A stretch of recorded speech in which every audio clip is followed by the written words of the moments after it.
How people with disabilities use digital technology. Stefan, student with attention deficit hyperactivity disorder and dyslexia. Hello, I'm Stefan. I have dyslexia and attention deficit hyperactivity disorder, ADHD. I have difficulty recognising or sounding out written words, even though I use those same words in conversation all the time. It affects my spelling and my reading comprehension. It often takes me a long time to figure out the individual words I'm reading, and then it's hard for me to remember how the words in a sentence fit together in a meaningful way.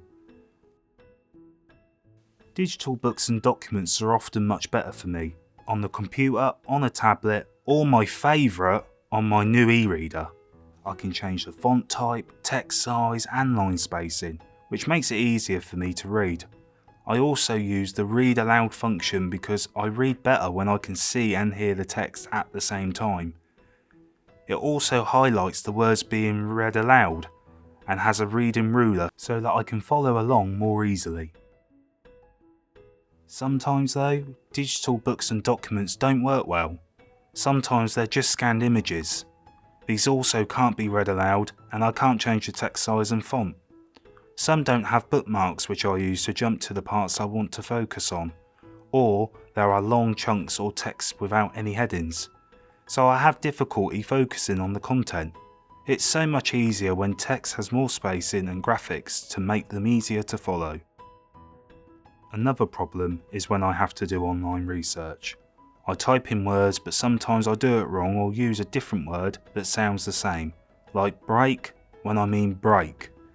Sometimes I land on websites with all these ads and things popping up and moving around the screen.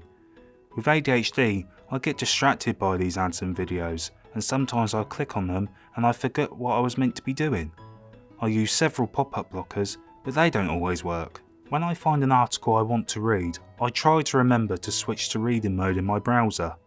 This usually removes all the stuff around the page and lets me focus on the text. But some websites don't work well, and the ads still appear or the text is too difficult for me to read. I love it when websites work well with my settings and extensions, like the extension for spelling and grammar, which helps me when I'm typing things like emails. That's very important for me. You can help make technology accessible to me. Accessibility. It's about people. For more information from the Web Accessibility Initiative on how people with disabilities use digital technology, visit w3.org/WAI/people.